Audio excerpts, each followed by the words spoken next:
علما رب زدنی علما۔ السلام علیکم ورحمۃ اللہ وبرکاتہ۔ انشاءاللہ تمام خیر و عافیت سے ہوں گے۔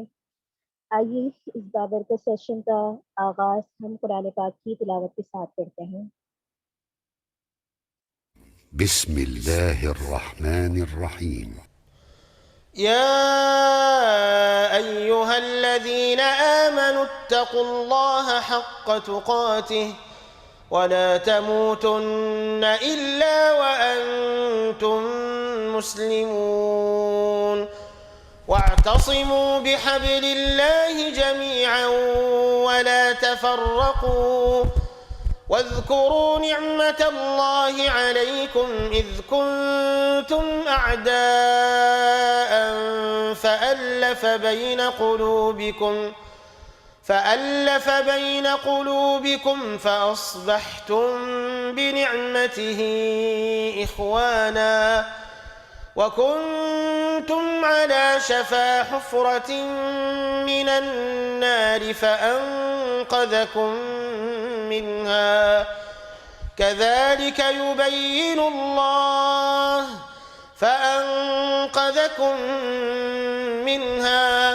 كذلك يبين الله لكم آياته لعلكم تهتدون ولتكن منكم أمة يدعون إلى الخير ويأمرون بالمعروف وينهون عن المنكر وأولئك هم المفلحون ولا تكونوا كالذين تفرقوا واختلفوا من بعد ما جاءهم البينات وأولئك لهم عذاب عظيم يوم تبيض وجوه وتسود وجوه فأما الذين اسودت وجوههم أكفرتم بعد إيمانكم فذوقوا العذاب بما كنتم تكفرون وأما الذين ابيضت وجوههم ففي رحمة الله هم فيها خالدون تلك آيات الله نتلوها عليك بالحق وما الله يريد ظلما للعالمين ولله ما في السماوات وما في الأرض وإلى الله ترجع الأمور كنتم خير أمة أخرجت للناس تأمرون بالمعروف وتنهون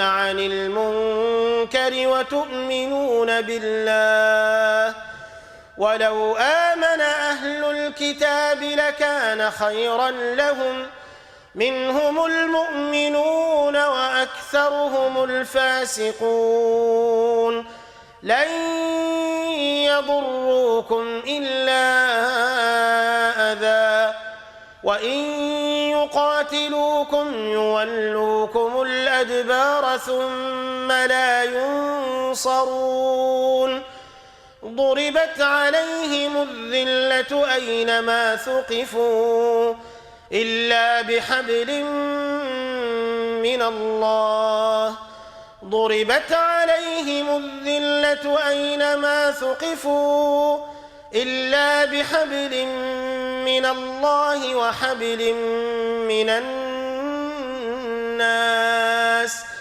وباءوا بغضب من الله وضربت عليهم المسكنة ذلك بأنهم كانوا يكفرون بآيات الله يكفرون بآيات الله ويقتلون الأنبياء بغير حق ذلك بما عصوا وكانوا يعتدون.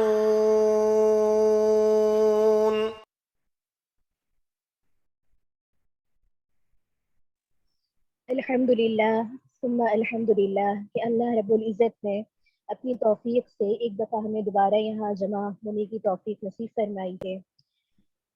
ہم اپنی معلمہ سے درخواست کرتے ہیں کہ وہ ہمارے سامنے آج کے نئے موضوع کے اہم نکات کو بیان کریں۔ جی معلمہ۔ السلام علیکم ورحمۃ اللہ وبرکاتہ۔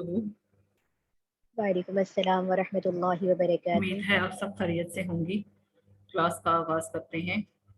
نحمدہ و نصلی علی رسولہ الکریم، اما بعد فاعوذ باللہ من الشیطان الرجیم، بسم اللہ الرحمن الرحیم، رب اشرح لی صدری ویسر لی امری واحلل عقدۃ من لسانی یفقہوا قولی واجعل لی وزیرا من اہلی۔ انشاءاللہ آج سورۃ انعام کمپلیٹ کی جائے گی اور سورۃ اعراف کا آغاز کیا جائے گا۔ سورۃ انعام کی آیت نمبر 136 سے 145 تک آیات، جن کے اندر مشرکین کی توہمات کا ذکر ہے اور باطل عقائد کا رد کیا گیا ہے، اللہ کی نعمتوں کا ذکر ہے اور مشرکین کو نصیحت کی گئی ہے۔ وَجَعَلُوا لِلَّهِ مِمَّا ذَرَأَ مِنَ الْحَرْثِ وَالْأَنْعَامِ نَصِيبًا فَقَالُوا هَذَا لِلَّهِ بِزَعْمِهِمْ وَهَذَا لِشُرَكَائِنَا فَمَا كَانَ لِشُرَكَائِهِمْ فَلَا يَصِلُ إِلَى اللَّهِ وَمَا كَانَ لِلَّهِ فَهُوَ يَصِلُ إِلَى شُرَكَائِهِمْ سَاءَ مَا يَحْكُمُونَ۔ صدق اللہ العظیم۔ اور اللہ تعالیٰ نے جو کھیتی اور مویشی پیدا کیے ہیں، ان لوگوں نے ان میں سے کچھ حصہ اللہ کا مقرر کیا اور بزعم خود کہتے ہیں کہ یہ تو اللہ کا ہے اور یہ ہمارے معبودوں کا ہے۔ پھر جو چیز ان کے معبودوں کی ہوتی ہے وہ تو اللہ کی طرف نہیں پہنچتی، اور جو چیز اللہ کی ہوتی ہے وہ ان کے معبودوں کی طرف پہنچ جاتی ہے۔ کیا برا فیصلہ وہ کرتے ہیں۔ اس آیت کے اندر اللہ تعالیٰ یہ مشرکین مکہ جو تھے، انہوں نے کچھ حصہ اللہ تعالیٰ کے کا رکھا ہوا تھا، اپنی جو پیداوار ہوتی تھی یا جو صنعت تجارت کرتے تھے، اس میں سے آدھا حصہ اللہ تعالیٰ کا تھا اور آدھا حصہ بتوں کے نام پر تھا۔ تو ایسا ہوتا تھا کہ جب پیداوار کم ہوتی تھی تو یہ کٹوتی اللہ تعالیٰ کے حصے میں سے کرتے تھے، اللہ کے حصے میں سے کاٹتے تھے اور بتوں کو پورے کا پورا دیتے تھے اور کہتے تھے کہ معاذ اللہ، اللہ تعالیٰ تو غنی ہے، تو ہمارے جو بت ہیں وہ فقیر ہیں، اللہ تعالیٰ تو غنی ہے، اس لیے اللہ کے حق میں سے اگر ہم کمی کریں تو کوئی بات نہیں ہے۔ تو یہ کمی کر کے، یہ کٹوتی کر کے وہ بتوں کو دیتے تھے۔ آج دیکھا جائے تو جو امت مسلمہ ہے وہ بھی اس چیز میں گھری پڑی ہے، یعنی اس ٹائم پہ تو بت ان کے کھیتی تھی، مویشی تھے جو کہ بتوں کے نام پر دیتے تھے۔ آج دیکھا جائے امت مسلمہ کے اندر جو ہمارے بت ہیں وہ کیا ہیں؟ بت کہ وہ حق ہم اللہ کا جو حق ہے وہ ہم اللہ کو نہیں دیتے پورا، بلکہ وہاں سے کاٹ کے دوسروں کو دیا جاتا ہے۔ جیسے ہمارے جو بت ہیں وہ ہماری اولاد ہے، ہمارا گھر بار ہے، ہمارے والدین ہیں، ہمارا کوئی کاروبار ہے وہ ہے۔ تو اگر آپ کو کوئی دین کی طرف بلاتا ہے کہ آپ دین کی طرف آئیں، اپنا مال لگائیں، جان لگائیں، اپنا وقت لگائیں، تو لوگ کہتے ہیں کہ ہمارے پاس ٹائم نہیں ہے۔ حالانکہ دوسری طرف دیکھا جائے تو وہ سب جو رشتے ہیں ان کے حقوق پورے کر رہے ہوتے ہیں، شادی بیاہ کی تقریبات ہیں ان میں کھلا پیسہ لگایا جا رہا ہوتا ہے، لیکن کاٹتے کہاں سے؟ اللہ تعالیٰ کے حق میں سے۔ اللہ کے حق کو حالانکہ اللہ نے دیا ہمیں سب کچھ، جو نعمتیں ہم استعمال کریں وہ ہم اللہ کی استعمال کریں، اور کتنے عرصے سے استعمال کریں اس کا ہمیں کوئی پتہ نہیں ہے، معلوم نہیں ہے کہ ہم کتنے عرصے سے اور کتنی نعمتیں ہم استعمال کر چکے ہیں۔ تو اگر ہم جو ہمارے رشتہ دار ہیں ان کے ہم حقوق پورے کرتے ہیں، ان کے اوپر ہم اپنے مال بھی لگا رہے ہیں، جان بھی لگا رہے ہیں، تو یہی تو ہمارے بت ہیں، آخرت میں تو یہ کام نہیں آئیں گے۔ جو اللہ کو ہم نے دے دیا وہ اللہ کے بیلنس میں ہم نے جمع کروا دیا، اور اس کا تو اللہ تعالیٰ پھر بڑھا چڑھا کر دے گا جس کو چاہے گا۔ نیکسٹ میں مشرکین کی توہمات کا ذکر ہے۔ وہ چیزیں جو ان کے معاشرے میں عام تھیں، اولاد کو بتوں کے نام پر ذبح کرنا، اور خصوصاً لڑکیوں کو ندامت کی وجہ سے یا پھر مفلسی کی وجہ سے زندہ درگور کر دینا۔ ان کے معاشرے میں یہ چیز بہت زیادہ عام تھی، رسم و رواج تھا یہ، مطلب لڑکیوں کو جو ہے وہ زندہ دفن کر دینا مفلسی کی وجہ سے کہ یہ پیدا ہو گئی ہیں، پتہ نہیں نحوست ہے یہ، اور ساری زندگی ہم جو کمائیں گے وہ انہی پہ لگایا جائے گا، مطلب اس طرح کی ان کا مائنڈ سیٹ تھا۔ اور آج مسلمانوں کے اندر بھی ہے یہ چیز کہاں سے آئی ہے؟ انہوں نے مشرکین سے یہ چیز لی ہے۔ بیٹیوں کو مطلب اسلام سے پہلے جب مشرکین مکہ تھے اس میں عورتوں کا کوئی مقام نہیں تھا، یہ تو نبی صلی اللہ علیہ وسلم آئے، انہوں نے عورتوں کے حقوق مقرر کیے، اور آج جو ہے وہ صرف یہ کیا کہتے ہیں کنڈیشنز چینج ہو گئی ہیں، جیسے وہ کرتے تھے ایسے ہم بھی کر رہے ہیں، زندہ درگور کرتے تھے آج ہم بھی کر رہے ہیں۔ وہ کس طرح سے فیملی پلاننگ کے تھرو، اور ہمیں آئے دن ہمیں یہ چیز سننے کو ملتی ہے کہ فلاں جو ہے پیدا ہوئی کسی کے ہاں لڑکی تو اس کو مار دیا گیا، اس کو قتل کر دیا گیا، یا اس کی ماں کو قتل کر دیا گیا۔ پھر ہمیں کتنے تانے سننے پڑتے ہیں کہ بیٹا کیوں نہیں ہوا، بیٹی کیوں ہو گئی، اس طرح کی چیزیں۔ تو یہ چیزیں سب مشرکین کے ہاں تھی، عام تھی، جو آج ہم نے وہاں سے لی ہیں۔ پھر یہ مویشیوں اور کھیتوں کو بتوں کے نام پر نے خاص کیا ہوا تھا کہ یہ مویشی، اس کا گوشت حرام ہے، یا اس پر سواری کرنا حرام ہے، یہ ہم نے بتوں کے لیے مختص کیے ہوئے مویشی، یہ کھیت ہیں یہ ہم نے بتوں کے لیے مختص کیے ہوئے، اس کی جو پیداوار ہوگی بتوں کے نام پر ہو اس کو دیا جائے گا، کوئی اس میں سے استعمال نہیں کر سکتا۔ کچھ مویشیوں پر سواری کرنا یا ان سے کام لینا حرام قرار دیا تھا، کہ کچھ مویشی تھے جو کہ خاص تھے، جو کہ محترم تھے، جیسے یہ جاتے تھے حج کے لیے، جن جانوروں پر بیٹھ کر حج کرنے کے لیے مکہ جاتے تھے، تو کچھ جانوروں نے خاص کیے ہوئے تھے کہ ان پر بیٹھ کے ہم سواری کر کے مکہ نہیں جا سکتے کیونکہ یہ محترم ہے۔ اور پھر کہتے تھے کہ یہ جو جانور ہیں یہ مقدس ہیں، اور ان کے اگر یہ جانور حاملہ ہیں اور ان سے کوئی بچہ پیدا ہوتا ہے تو اس کو مرد کھا سکتے ہیں زندہ اگر پیدا ہوتا ہے، اور اگر مردہ پیدا ہوتا ہے تو بیچاری عورتیں بھی اس میں سے کھا سکتی ہیں۔ مطلب اس طرح کی توہمات تھی ان کے اندر۔ ہلاکت میں پڑ گئے وہ لوگ جنہوں نے اولاد کو قتل کیا اور حلال چیزیں اپنے اوپر حرام کر لی۔ نیکسٹ میں نعمتوں کا ذکر ہے، اور ایک اور طریقے سے اللہ تعالیٰ توحید کے دلائل پیش کر رہا ہے۔ یہ سارے باغات ہم نے بنائے ہیں، بعض بیلوں پر چڑھتے ہیں اور بعض نہیں۔ کھجور کے درخت اور کھیتیاں ہیں جن سے مختلف قسم کے پھل کھانے کے لیے ملتے ہیں، زیتون اور انار ہیں جو ایک دوسرے سے مشابہ بھی ہیں اور نہیں بھی۔ یہ سارے اللہ تعالیٰ وہی حقائق بیان کر رہے ہیں جو کہ ان کو نظر آ رہے تھے، جن پر ان کا ایمان و یقین تھا۔ یہ پیچھے بھی ہم نے یہ دلائل پیش کیے تھے جو توحید کے دلائل تھے۔ تو اللہ تعالیٰ اور یہ جو پوری صورت ہے یہ توحید پہ ہی مشتمل ہے، شرک کا اس میں رد ہے، توہمات کا رد ہے، اور بار بار توحید کی دعوت دی جا رہی ہے تاکہ کوئی کمی رہ گئی ہے، کوئی بات ان کو سمجھ نہیں آئی ہے، کوئی بات پلے نہیں پڑی ہے ان کے، تو ان کے دماغ میں بیٹھ جائے یہ بات۔ اور یہاں پر دیکھا جائے تو پھلوں کا اللہ تعالیٰ یہاں پہ ذکر کر رہا ہے۔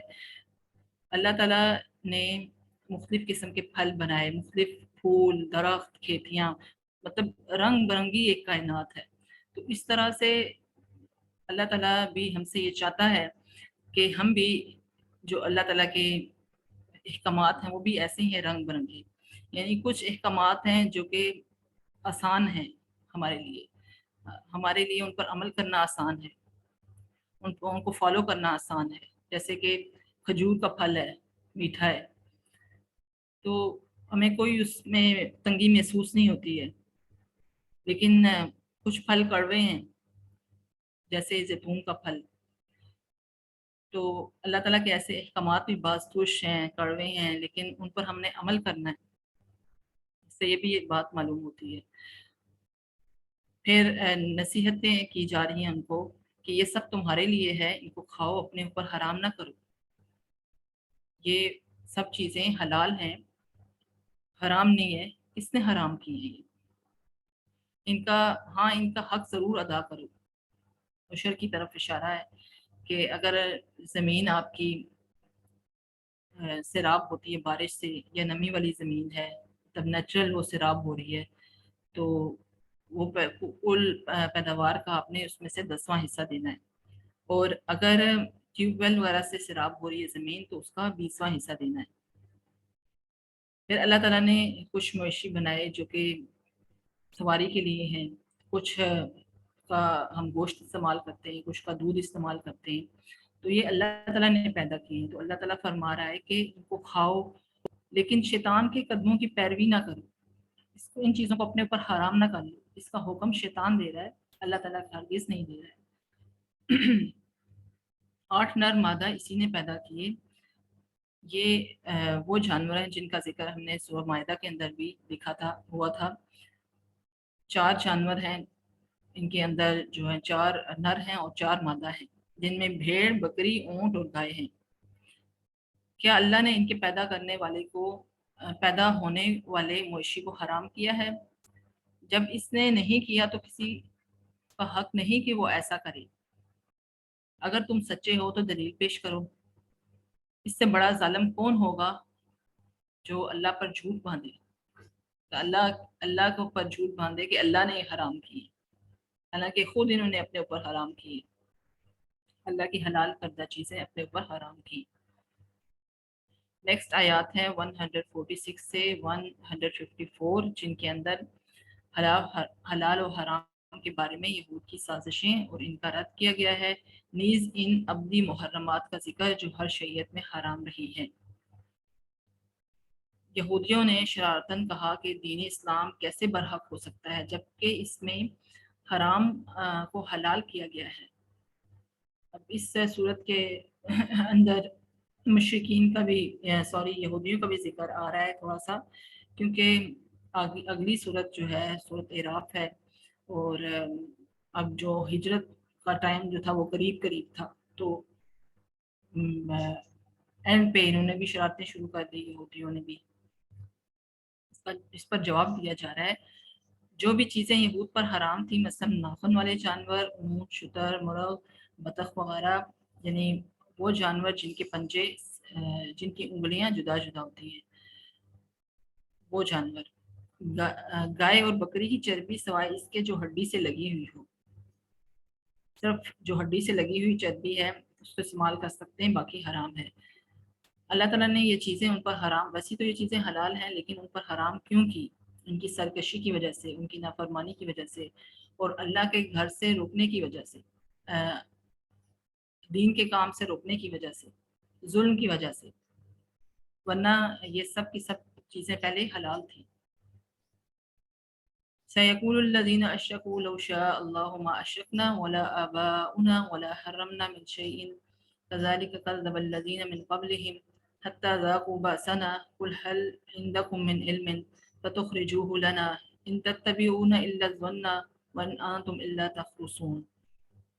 مشرکین کا باطل تصور کہ اگر اللہ نہ چاہتا تو وہ اور ان کے باپ دادا شرک نہ کرتے، مطلب شرک خود کر رہے تھے، الزام اللہ تعالیٰ کو دے رہے تھے کہ اللہ تعالیٰ اگر نہ چاہتا تو ہم مشرک نہ ہوتے، ہمارے باپ دادا مشرک نہ ہوتے۔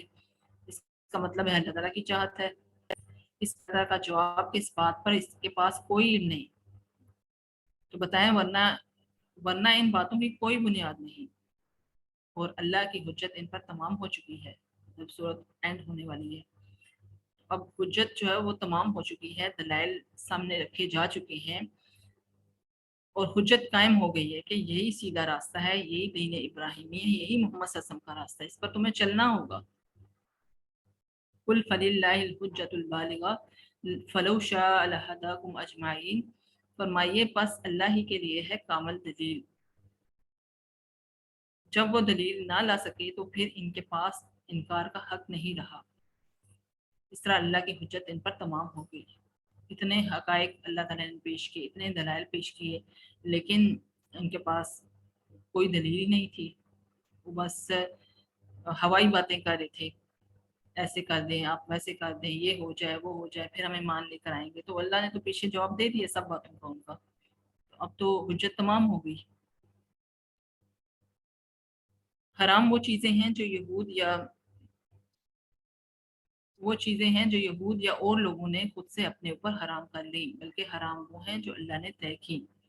ان میں ابدی محرمات کا ذکر ہے، وہ محرمات جو شروع سے حرام ہیں، جن کی جو ہر مذہب کے اندر، جو ہر نبی نے جس کی طرف توجہ دلائی کہ وہ حرام ہے، وہ ہم نے نہیں کرنے۔ اللہ تعالیٰ کے ساتھ کسی کو شریک نہ کرو۔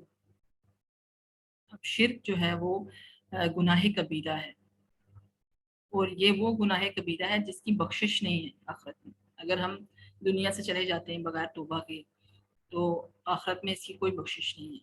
ہاں اللہ تعالیٰ اس کے علاوہ اگر ہم نے اعمال کے اندر یا اللہ تعالیٰ کے احکامات کے اندر کوئی کمی کی ہوگی تو جس کو چاہے گا اللہ تعالیٰ بخش دے گا، ورنہ جو بڑا شرک ہے اس کو اللہ تعالیٰ کبھی معاف نہیں کرے گا۔ ذات اور صفات کے اندر شرک۔ والدین کے ساتھ حسن سلوک کرو، اولاد کو مفلسی کے ڈر سے قتل مت کرو، اس کے رازق تو تم نہیں بلکہ ہم ہیں۔ مطلب روزی اللہ تعالیٰ انہیں بھی دے رہا ہے، ہمیں بھی دے رہا ہے، تو رازق ہم ہیں، تو اس وجہ سے ان کو مفلسی کے خوف سے قتل نہ کرو۔ بے حیائی کے قریب مت جاؤ، خواہ یہ ظاہر ہو یا پوشیدہ، چاہے وہ بے حیائی کا کام ہمیں نظر آ رہا ہے یا کوئی چھپ کے کر رہا ہے، ان دونوں چیزوں سے منع کیا گیا ہے۔ ظاہری جو بے حیائی کے کام ہے اس میں زنا ہے، قتل ہے، چوری ہے، سود ہے۔ پھر جو پوشیدہ گناہ ہیں ان کے اندر غیر محرم سے چھپکے چھپکے باتیں کرنا، موسیقی سننا چھپکے چھپکے، پھر چغلی کھانا، غیبت کرنا، یہ سب چیزیں آتی ہیں۔ تو اس سے اللہ تعالیٰ نے ہمیں روکا ہے۔ کسی بھی جان کو ناحق قتل مت کرو، یتیم کا مال نہ کھاؤ بلکہ عمدہ طور پر اس کے مال کی حفاظت کرو۔ یعنی یتیم کے ساتھ آپ رہ رہے ہیں تو آپ اس کے ساتھ احسان کریں، احسان کا رویہ اختیار کریں۔ اگر آپ تنگ دست ہیں تو اس کے ساتھ اپنے مال کو ملا لیں، لیکن پھر بھی اس کے ساتھ احسان کا سلوک کریں، اور دیکھتے رہیں کہ جب وہ ایک عمر کو پہنچ جاتا ہے، یعنی شعور کو پکڑ لیتا ہے، تو اس وقت اس کے مال کو واپس دے دیا جائے۔ ناپ اور تول کو عدل کے ساتھ پورا کرو، ہمیشہ عدل کی بات کرو اور جانبداری نہ برتو۔ مطلب کہیں بھی آپ ہو، کسی جگہ پر بھی ہو، آپ عدل کو قائم رکھو، عدل کی بات کرو، چاہے آپ کے رشتہ دار ہوں ان کے ساتھ بھی عدل کرو۔ اللہ تعالیٰ کے ساتھ کیے ہوئے عہد کو پورا کرو، جو اللہ کا عہد ہے اس کو بھی پورا کیا جائے، جو حقوق العباد سے متعلق ہے کوئی عہد اس کو بھی پورا کیا جائے۔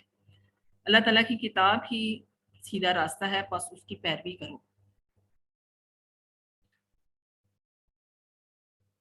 بے شک جن لوگوں نے اپنے دین کو جدا جدا کر دیا اور گروہ گروہ بن گئے، آپ کا ان سے کوئی تعلق نہیں، بس ان کا معاملہ اللہ کے حوالے ہے، پھر وہ ان کو ان کا کیا ہوا جتلا دیں گے۔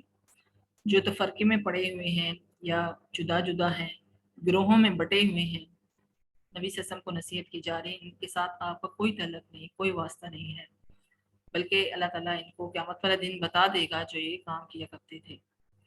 جو شخص نیک کام کرے گا اس کو اس کے کا 10 گنا اجر ملے گا، اور جو برائی کا کام کرے گا تو اس کو اس کے برابر ہی سزا ملے گی، اور ان لوگوں پر ظلم نہ کیا جائے گا۔ اللہ تعالیٰ جو قیامت والے دن اللہ تعالیٰ جو شخص ایک نیکی لے کر آئے گا اس کو اللہ تعالیٰ 10 نیکی کے برابر اجر دے گا۔ مطلب یہ اللہ تعالیٰ کے ہاں میکسیمم اجر نہیں ہے بلکہ منیمم ہے۔ اللہ تعالیٰ قرآن میں فرماتا ہے سورہ بقرہ کے اندر، من ذا الذی یقرض اللہ قرضا حسنا فیضاعفہ لہ اضعافا کثیرا، کون ہے جو اللہ تعالیٰ کو قرض حسنہ دے اور اللہ تعالیٰ اس کو بڑھا چڑھا کر دے، یعنی 700 تک یا اس سے زیادہ۔ وہ شخص جو نیکی کو سنبھال کر رکھے گا، سنبھال کر لے کر آئے گا، ورنہ قیامت والے دن وہ لوگ بھی ہوں گے جو کہ اتنی نیکیاں لے کر آئیں گے حدیث کے مطابق کہ پہاڑ پر رکھ دی جائیں تو پہاڑ ان نیکیوں سے ان برائیوں سے ان نیکیوں سے دب جائے، لیکن کیا کیا ہوگا کہ کسی کو گالی دی ہوگی، کسی کو برا بھلا کہا ہوگا، کسی کا حق مارا ہوگا، تو یہ سارے چیزیں کی ہوں گی تو آپ کی جو نیکیاں ہوں گی وہ اٹھا کے دوسرے شخص کو دے دی جائیں گی، تو آپ کا نام مال خالی ہو جائے گا اس سے۔ آپ کہہ دیجئے کہ مجھ کو میرے رب نے ایک سیدھا راستہ بتا دیا ہے کہ وہ ایک دین محکم ہے، یعنی دین ابراہیمی ہے، وہی سیدھا راستہ ہے جو اللہ کی طرف یکسو تھے اور شرک کرنے والوں میں سے نہ تھے۔ نبی صلی اللہ علیہ وسلم کو بھی دعوت دی جا رہی ہے کہ آپ ان کی پیروی کریں، وہ سیدھا راستہ تھا۔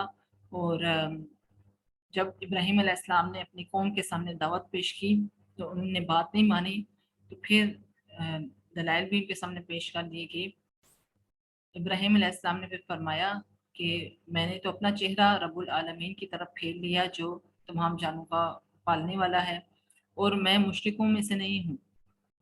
تو نبی صلی اللہ علیہ وسلم کو بھی یہی حکم دیا جا رہا ہے کہ آپ دین ابراہیمی کی پیروی کریں۔ آپ فرما دیجئے کہ بالیقین میری نماز، میری ساری عبادت اور میرا جینا اور میرا مرنا یہ سب خالص اللہ ہی کے لیے ہے جو سارے جہان کا مالک ہے۔ جیسے انہوں نے کہا تھا ان صلاتی نسکی و محیای و مماتی للہ رب العالمین، تو نبی صلی اللہ علیہ وسلم کو بھی یہی کہا جا رہا ہے کہ آپ ان سے کہہ دیجئے کہ میرا جینا مرنا، میری جو عبادت ہے، میری نماز ہے، وہ سب کی سب اللہ رب العالمین کے لیے ہے، اس کا کوئی شریک نہیں، اور مجھ کو اسی کا حکم ہوا ہے اور میں سب سے پہلے ماننے والا ہوں۔ آپ فرما دیجئے کہ کیا میں اللہ کے سوا کسی اور کو رب بنانے کے لیے تلاش کروں؟ حالانکہ وہ مالک ہے ہر چیز کا، اور جو کچھ بھی کوئی عمل کرتا ہے وہ اسی پر رہتا ہے، اور کوئی کسی دوسرے کا بوجھ نہ اٹھائے گا۔ یعنی کسی انسان نے جو کچھ کیا ہوگا اسی کی اس کو جزائے سزا دی جائے گی، کسی اور کی سزا جزا اس کے اندر نہیں ڈالی جائے گی، ایڈ نہیں کی جائے گی۔ پھر تم سب کو اپنے رب کے پاس جانا ہوگا، پھر وہ تم کو جتلائے گا جس چیز میں تم اختلاف کرتے تھے۔ وہ ایسا ہے جس نے تم کو زمین میں خلیفہ بنایا اور ایک کا دوسرے پر رتبہ بڑھایا۔ اللہ تعالیٰ نے ہمیں زمین کا خلیفہ بنایا اور بعض کو بعض پر فضیلت عطا فرمائی، بعض انبیاء کو، بعض رسولوں کو ایک دوسرے پر فضیلت عطا فرمائی، اس طرح بعض لوگوں کو بعض لوگوں پر، بعض لوگوں کے اندر صلاحیتیں دی، ایک طرح کی صلاحیتیں، بعض ڈیفرنٹ ہیں صلاحیتیں، تو یہ اللہ تعالیٰ کی دین ہے۔ بالیقین آپ کا رب جلد سزا دینے والا ہے، اور بالیقین وہ واقعی بڑی مغفرت کرنے والا، مہربانی کرنے والا ہے۔ ھذا کتاب انزلناہ مبارک فاتبعوہ واتقوا لعلکم ترحمون ان تقولوا انما انزل الکتاب علی طائفتین من قبلنا وان کنا عن دراستہم لغافلین۔ قرآن جو بابرکت کتاب ہے جسے ہم نے نازل کیا ہے، اس لیے سب اس کی اتباع کرو اور اللہ کی نافرمانی سے بچو، ایسا نہ ہو کہیں تم کافروں بعد میں افسوس کرو کہ ہم سے پہلے کو تو کتاب دی گئی جبکہ ہم غافل رہے، یعنی ہم غفلت میں، ہم تک تو پیغام نہیں پہنچا۔ قیامت والے دن تم ایسی بات نہ کرو کہ ہم تک کوئی پیغام پہنچانے والا نہیں آیا تھا، یا ہمیں کتاب نہیں دی گئی تھی، اور یہ کتاب بھی انہی کی زبان میں تھی، عربی زبان میں، اور جو پہلی جو لوگ گزرے، قومیں گزری، ان کی جو زبان تھی اسی صورت میں ان کو کتاب دی گئی۔ اس سے ظالم کون ہے جو اللہ کی آیات کو جھٹلائے؟ اللہ تعالیٰ نے تو ان کے ساتھ ظلم نہیں کیا، بلکہ انہوں نے اللہ کی آیات کو جھٹلایا، نہ مانا، تو ظالم یہ ہیں۔ هل ينظرون الا ان تاتيهم الملائكة او ياتي ربك او ياتي بعض آیات ربك يوم ياتي بعض آیات ربك لا ينفع نفسا ایمانها لم تكن آمنت من قبل او کسبت في ایمانها خیرا قل انتظروا انا منتظرون۔ کیا یہ لوگ صرف اس امر کے منتظر ہیں کہ ان کے پاس فرشتے آئیں یا ان کے پاس آپ کا رب آئے؟ یعنی جب فرشتے آ جائیں گے، رب آ جائے گا، پھر تو یہ مان لیں گے، پھر تو یہ مان لے آئیں گے۔ جب موت کا فرشتہ ان کو نظر آئے گا کہ وہ روح قبض کرنے کے لیے آ گیا ہے اور ہماری روح نکل رہی ہے، ہم دنیا سے جا رہے ہیں، تو اس وقت تو ہر کوئی ایمان لے آئے گا یا رب کو دیکھ لیں گے قیامت والے دن، پھر تو وہ ایمان لے آئیں گے۔ کسی ایسے شخص کا ایمان اس کے کام نہ آئے گا اس وقت۔ اس کے علاوہ قیامت کی جو بڑی بڑی نشانیاں، ان نشانیوں میں سورج کا مشرق کی بجائے مغرب سے طلوع ہونا اور مغرب اور مشرق میں غروب ہونا، یہ بھی قیامت کی بڑی نشانیوں میں سے بڑی نشانی ہے۔ جب وہ اس چیز کو دیکھ لیں گے تو پھر وہ ایمان لے آئیں گے، لیکن اس ٹائم ایمان قابل قبول نہیں ہوگا۔ قل اننی ہدانی ربی الی صراط مستقیم دینا قیما ملت ابراہیم حنیفا وما کان من المشرکین۔ ابھی ایک طرح سے جو پچھلی آیات گزری ہیں یہاں پر پھر سے وہ ریپیٹ ہو رہی ہے، ایک قسم کی سمری پیش کی جا رہی ہے کہ ہم نے بھی انہی چیزوں کو فالو کرنا ہے جو کہ نبی صلی اللہ علیہ وسلم نے جس دین کو فالو کیا، دین ابراہیمی، دینن قیمن، جو کہ بالکل سیدھا راستہ ہے، یہ ابراہیم علیہ السلام کا راستہ ہے۔ ما کان من المشرکین، اور مشرکوں میں سے نہ تھے، اور ان کی نماز، قربانی، زندگی، موت سب رب العالمین کے لیے تھی۔ تو ہماری زندگی، ہماری موت، ہمارا جینا مرنا سب رب العالمین کے لیے ہونا چاہیے۔ یہ دوبارہ سے ریپیٹ ہو رہی آیات، مس کروں گی یہ، وَهُوَ الَّذِي جَعَلَكُمْ خَلَائِفَ الْأَرْضِ وَرَفَعَ بَعْضَكُمْ فَوْقَ بَعْضٍ دَرَجَاتٍ لِيَبْلُوَكُمْ فِي مَا آتَاكُمْ إِنَّ رَبَّكَ سَرِيعُ الْعِقَابِ وَإِنَّهُ لَغَفُورٌ رَحِيمٌ۔ یہ تمہیں خلیفہ بنایا اور بعض کو بعض کو فضیلت دی، اور یہ اصل میں آزمائش ہے انسان کے لیے۔ اللہ تعالیٰ حساب لینے والا ہے، اور اللہ تعالیٰ غفور رحیم ہے۔ جو چیزیں بھی اللہ تعالیٰ نے ہمیں دی ہیں، ہمارا جو سب سے بڑا ٹیسٹ ہے وہ نعمتوں کا ٹیسٹ ہے کہ ہم ان کو کس طرح سے استعمال میں لا رہے ہیں۔ اگر ہمارے بچے ہیں تو ہم ان کی کیسی تربیت کریں، اگر ہم ایک بیوی ہیں تو پھر شوہر کی کس طرح سے اطاعت و فرمانبرداری کی جا رہی ہے۔ تو یہ سب چیزیں ہیں۔ نیکسٹ سورہ اعراف ہم سٹارٹ کریں گے۔ سب سے پہلے اس صورت کا پس منظر، اس کا جو بیک گراؤنڈ ہے وہی ہے جو کہ سورۃ انعام کا ہے۔ اس کا جو نزول کا جو ٹائم تھا وہ 10 سے 13 ہجری کے درمیان کا ہے۔ سورۃ انعام کا بھی وہی ہے اور اس سورت کا بھی وہی ہے۔ یہ مکی صورت ہے، جیسے سورۃ انعام جو تھی مکی صورت تھی، یہ بھی مکی صورت ہے، اور یہ صورت سورۃ انعام کا جوڑا ہے۔ یہ دونوں صورتیں آپس میں جوڑا ہیں۔ اصل مضمون اس میں جو اصل ٹائٹل ہے اس صورت کا وہ دعوت رسالت ہے۔ اس کے دلائل بیان کیے گئے ہیں، پیش کیے گئے ہیں رسالت کے، اور ان کے اعتراضات کے جوابات بھی دیے گئے ہیں کہ توحید کی دعوت دیتے دیتے ایک عرصہ گزر چکا تھا، لیکن کفار اپنی ہر درمی پر قائم تھے، وہ نہیں مان رہے تھے۔ تو پھر ان کو اس صورت کے اندر ڈرایا گیا، ان کو وارن کیا گیا، ان کو تنبیہ کی گئی کہ ابھی بھی نہیں مانو گے تو پھر کیا ہوگا تمہارے ساتھ۔ اور پرانی قوموں کے واقعات، ان کا ذکر بار بار اس صورت کے اندر آئے گا۔ بعد میں خطاب کا رخ جو اہل کتاب کی طرف پھر جاتا ہے، کیونکہ ہجرت ہونے والی ہے، ہجرت مدینہ، اور یہود پہلے سے ہی مدینہ میں آباد تھے، اور ان کی سازشیں بھی شروع ہو گئی تھی آخری دور میں۔ آخر میں حکمت تبلیغ کے حوالے سے اہم ہدایات دی گئی ہیں، اور مخالفین کی روش پر صبر کرنے کی تلقین کی گئی ہے۔ ہم سٹارٹ کرتے ہیں سورہ اعراف آیت نمبر 1 سے 10 تک آیات، جن کے اندر قرآن کی پیروی کی تلقین، ظالم قوموں کے انجام کی عبرت، اور روز محشر کی باز پرس کا بیان ہے۔ الف لام میم صاد کتاب انزل الیک فلا یکن فی صدرک حرج منہ لتنذر به وذکری للمؤمنین اتبعوا ما انزل الیکم من ربکم ولا تتبعوا من دونہ اولیاء قلیلا ما تذکرون۔ یہ ایک کتاب ہے جو آپ کے پاس اس لیے بھیجی گئی کہ آپ اس کے ذریعے سے ڈرائیں۔ اب ٹائم آ گیا ان کو ڈرانے کا، ان کو وارن کرنے کا، کیونکہ ایک ٹائم ہو گیا ان کو دعوت دیتے ہوئے توحید کی۔ سو آپ کے دل میں اس سے بالکل تنگی نہ ہو، یعنی آپ کوئی تنگی محسوس نہ کریں کہ اب میں دعوت دوں گا تو کوئی کیا کہے گا، وہ رشتہ دار اس کی طرف سے کوئی اذیت سہنی پڑے گی، یا آپ بالکل پرواہ نہ کریں۔ اور نصیحت ہے ایمان والوں کے لیے، تم لوگ اس کا اتباع کرو جو تمہارے رب کی طرف سے آئی ہے، اور اللہ تعالیٰ کو چھوڑ کر من گھڑت سرپرستوں کی اتباع مت کرو، تم لوگ بہت ہی کم نصیحت پکڑتے ہو۔ کتنی ہی بستیوں کو ہم نے تباہ کر دیا، جب وہ تباہ ہونے لگے تو ان کے منہ سے کیا نکلا، وہ کہنے لگے کہ ہم ہی ظالم تھے. اس چیز کا انہوں نے اقرار کیا کہ اصل میں غلطی پر ہم تھے اور ظالم ہم تھے. تو ہم ضرور ان سے بھی جن کی طرف رسول بھیجے گئے تھے اور ان رسولوں سے پوچھ کر رہیں گے اور ان سارے حقائق بیان کر رہیں گے. اس دن حساب کتاب لازماً ہو کر رہے گا. قیامت والے دن کا تک کا کہ ان کو مہلت دی جا رہی ہے اور کہا جا رہا ہے کہ قیامت والے دن رسولوں سے بھی پوچھا جائے گا کہ انہوں نے امتوں تک اپنے پیغام کو پہنچایا، اللہ کے دین کو پہنچایا، اللہ سے ڈرایا، قیامت سے ڈرایا، آخرت سے ڈرایا. تو امتیں بھی کہیں گی، گواہی دیں گی کہ اللہ کے جو رسول تھے یا انبیاء تھے انہوں نے پیغام پہنچایا. تو یہ امتیں بھی کہیں گی اور رسول بھی کہیں گے.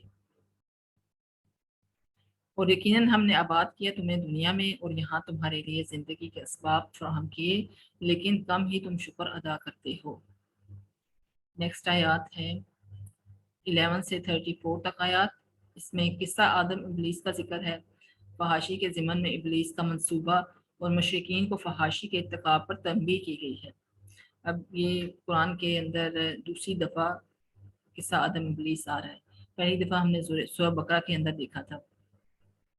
وَلَقَدْ خَلَقْنَاكُمْ ثُمَّ صَوَّرْنَاكُمْ ثُمَّ قُلْنَا لِلْمَلَائِكَةِ اسْجُدُوا لِآدَمَ فَسَجَدُوا إِلَّا إِبْلِيسَ لَمْ يَكُنْ مِنَ السَّاجِدِينَ.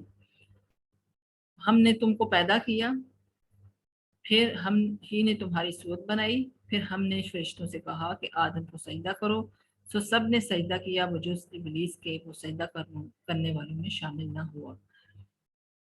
یا بنی آدم قد انزلنا علیکم لباسا یواری سوءاتکم وریشا لباس التقوی ذالک خیر ذالک من آیات اللہ لعلہم یذکرون. یا بنی آدم لا یفتننکم الشیطان کما اخرج ابویکم من الجنۃ ینزع عنہما لباسہما لیریہما سوءاتہما انہ یراکم ہوا وقبیلہ من حیث لا ترونہم انا جعلنا شیاطین اولیاء للذین لا یؤمنون. اے آدم علیہ السلام کی اولاد، ہم نے تمہارے لیے لباس پیدا کیا جو تمہاری شرمگاہوں کو بھی چھپاتا ہے اور موجب زینت بھی ہے، اور تقوی کا لباس اس سے بڑھ کر ہے. یہ اللہ تعالیٰ کی نشانی میں سے ہے تاکہ لوگ یاد رکھیں. اب ایک قسم کا جو یہ ابھی آگے واقعہ بیان ہوگا قصہ آدم ابلیس، جس کا ٹائٹل فحاشی ہے، تو اس کو یہاں پر کنکلوڈ کیا جا رہا ہے کہ جو تقوی کا لباس ہے وہ اصل لباس ہے. اور اس نے کیا کیا؟ اس نے سب سے پہلے آدم علیہ السلام اور حوا علیہ السلام کو بے لباس کیا تاکہ ان کی شرمگاہیں ایک دوسرے پر واضح ہو جائیں. اے اولاد آدم، شیطان تم کو کسی خرابی میں نہ ڈال دے جیسا اس نے تمہارے ماں باپ کو جنت سے باہر کرا دیا. پہلا اس نے اٹیک جو کیا وہ اٹیک بے حیائی سے متعلق تھا. ایسی حالت میں ان کا لباس بھی اتروا دیا تاکہ وہ ان کو ان کی شرمگاہیں دکھائیں. وہ اور اس کا لشکر تم کو ایسے طور پر دیکھتا ہے کہ تم ان کو نہیں دیکھتے. ہم نے شیطانوں کو انہی لوگوں کا دوست بنایا جو ایمان نہیں لاتے. یہاں پہ وہ واقعہ بیان ہو رہا ہے آدم ابلیس کا، جس کا ٹائٹل فحاشی ہے. سجدے کا حکم سب نے سجدہ کیا لیکن ابلیس نے سجدہ نہ کیا. سب فرشتوں کو حکم ہوا کہ آدم علیہ السلام کو سجدہ کیا جائے، تو سب نے سجدہ کیا لیکن ابلیس نے سجدہ نہ کیا. اور اس کا ذکر آتا ہے سورہ کہف میں کہ یہ جنوں میں سے تھا ابلیس. اس نے سجدہ کیوں نہ کیا؟ اللہ تعالیٰ نے سوال کیا کہ تم نے آدم علیہ السلام کو سجدہ کیوں نہ کیا؟ تو اس نے جواب دیا کہ آپ نے مجھے آگ سے بنایا ہے تو آگ مٹی سے بہتر ہے، مطلب میں بہتر ہوں. حالانکہ آدم علیہ السلام کو آپ نے مٹی سے پیدا کیا. اب اس کو یہ پتہ نہیں تھا کہ جو حکم دے رہا ہے یہ اللہ تعالیٰ دے رہے ہیں اس چیز کا حکم کہ سجدہ کرو. وہ اپنے تکبر میں آ گیا. پھر اللہ تعالیٰ نے اس سے کہا کہ آسمان سے اتر جاؤ یا رہنے کا کوئی حق نہیں ہے تمہیں. اس نے جواب دیا کہ مجھے مہلت دی جائے. کس چیز کی مہلت؟ اس نے کہا کہ اللہ تو نے مجھے گمراہ کیا ہے، اس لیے میں قسم کھاتا ہوں کہ میں سیدھے راستے پر بیٹھوں گا اور ہر سمت سے آؤں گا. دائیں سے آؤں بائیں سے آؤں آگے سے آؤں پیچھے سے آؤں، اور ان میں سے اکثر کو تو شکر گزار نہ پائے گا۔ اور ایسا ہی ہے کہ جو اللہ تعالیٰ کی نعمتیں ہم استعمال کر رہے ہیں ان پر ہم کتنی شکر گزاری کر رہے ہیں، تو یہ جو ناشکرا پن ہے شیطان کی طرف سے ہے۔ اللہ کا جواب کے ذلیل ہو کر یہاں سے اتر جا، جو بھی تیرا کہنا مانے گا تو سب کو میں جہنم سے بھر دوں گا۔ پھر جب یہ سب چیزیں ہو گئی، ایونٹ ہو گیا، آدم علیہ السلام کو سجدہ کر دیا فرشتوں نے، پھر ان کو ٹیسٹ کے طور پر جنت میں رکھا گیا، آدم علیہ السلام اور حوا علیہ السلام کو، اور اللہ تعالیٰ نے حکم دیا کہ یہ جو درخت ہے اس سے قریب نہ جانا ورنہ تم ظالموں میں سے ہو جاؤ گے۔ لیکن شیطان نے انہیں وسوسہ ڈالا اور گمراہ کر دیا تاکہ انہیں بے پردہ کر دے۔ فوسوس لهما الشیطان لیبدی لهما ما وری عنہما من سوآتہما وقال ما نہاکما ربکما عن هذه الشجرة الا ان تکونا ملکین او تکونا من الخالدین۔ پھر شیطان نے ان دونوں کے دلوں میں وسوسہ ڈالا تاکہ ان کی شرمگاہیں جو ایک دوسرے سے پوشیدہ تھیں دونوں کے روبرو بے پردہ کر دے، اور کہنے لگا کہ تمہارے رب نے تم دونوں کو اس درخت سے اور کسی سبب سے منع نہیں کیا مگر اس وجہ سے منع کیا کہ کہیں تم فرشتے نہ بن جاؤ یا ہمیشہ کے لیے یہاں پر رہنے والے نہ بن جاؤ۔ اور اس نے اس چیز کا اظہار کیا کہ میں تمہارا مخلص ہوں، اور کہنے لگا کہ آپ جو ایسا کرو کہ اس پھل کو کھا لو۔ کہ جب انہوں نے وہ پھل کھا لیا اس درخت کا تو پھر وہ مطلب بے لباس ہو گئے اور جنت کے جو پتوں سے اپنے آپ کو ڈھانپنے لگے۔ پھر انہوں نے اللہ تعالیٰ سے چند کلمات سیکھ لیے جس کی بدولت اللہ تعالیٰ نے ان کی توبہ قبول فرمائی۔ قال ربنا ظلمنا انفسنا وان لم تغفر لنا وترحمنا لنکونن من الخاسرین۔ اے بنی آدم تمہارے لیے یقیناً اللہ نے لباس اتارا ہے جس میں تمہارے لیے زینت ہے اور یہ تمہاری شرمگاہوں کو ڈھانپتا ہے۔ مطلب یہ ٹاپک، یہ جو قصہ ہے یہ کمپلیٹ ہو رہا ہے، تو یہاں پہ کنکلوژن پیش کیا جا رہا ہے اس ٹاپک کا کہ یہ ٹاپک جو ہے فحاشی سے متعلق ہے۔ اور اللہ تعالیٰ نے ویسے تو لباس کا کام ہے کہ آپ کو زینت بخشتا ہے، آپ کے جسم کو ڈھانپتا ہے، لیکن اصل لباس تقوی کا لباس ہے۔ جیسا کہ سورہ بقرہ میں بیان ہوا تھا کہ قرآن میں واقعات کی تکرار ایسے ہی نہیں ہے بلکہ ایک ہی واقعہ کے مختلف بیانوں کو مضمون کی مناسبت سے پیش کیا جاتا ہے۔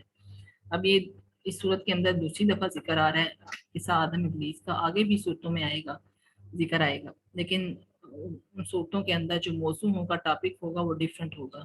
اب یہاں موضوع فحاشی ہے، اس لیے قصہ آدم ابلیس کے اس پہلو کا ذکر کر کے مضمون کے ساتھ جوڑا گیا ہے۔ اس وجہ سے یہ جو قصہ ہے آدم ابلیس یہاں پر بیان ہوا جس کا ٹاپک فحاشی ہے، اس کو فحاشی کے ساتھ لنک کیا گیا ہے۔ اے بنی آدم کہیں شیطان تمہیں فتنے میں نہ ڈال دے جس طرح اس نے تمہارے ماں باپ کو جنت سے نکلوایا، اس حال میں ان کو برہنہ کر دیا۔ اب اس چیز پر ہمیں غور کرنا چاہیے کہ اس نے پہلا جو گناہ کروایا وہ فحاشی کا گناہ تھا، بے لباس ایک دوسرے کو کر دیا، ایک دوسرے کی شرمگاہیں ایک دوسرے پر واضح کر دی۔ تو ہمیں بھی اس واقعے سے عبرت حاصل کرنی چاہیے کہ جو یہ بے حیائی عام ہے، نبی صلی اللہ علیہ وسلم کی حدیث ہے نا کہ انسان جب بے حیا ہو جائے تو اس کا دل چاہے جو مرضی کرے وہ کرے، وہ ایک قسم کا ایسے ہی ہوتا ہے کہ ایمان سے خارج ہو جاتا ہے۔ مشرکین جب بھی کوئی فحاشی کا کام کرتے تو کہتے کہ انہوں نے آبا کو اسی پر پایا۔ یہ جو مشرکین تھے وہ بیت اللہ کا حج کرتے تھے برہنہ، اور کہتے تھے کہ ہم نے جو لباس پہنا ہوا ہے یہ اس میں تو ہم گناہ وغیرہ کرتے ہیں، لیکن یہ ہم اللہ کے گھر آئے ہیں تو اس کا تقدس یہی ہے کہ ہم برہنہ ہو کر یہ کریں، عمرہ کریں یا حج کریں۔ مسجد میں جاتے ہوئے زینت کا خیال رکھو اور کھاؤ پیو لیکن اسراف نہ کرو۔ ہاں جو مسجد میں جانا ہے اس میں زینت کا خیال رکھو لیکن اسراف سے بچو، مطلب فضول خرچی سے بچو، جس چیز کی ضرورت نہیں ہے اس پر ضرورت سے زیادہ لگانا یہی اسراف ہے۔ قل انما حرم رب الفواحش ما ظهر منها وما بطن والاثم والبغي بغير الحق وان تشركوا بالله ما لم ينزل به سلطانا وان تقولوا على الله ما لا تعلمون۔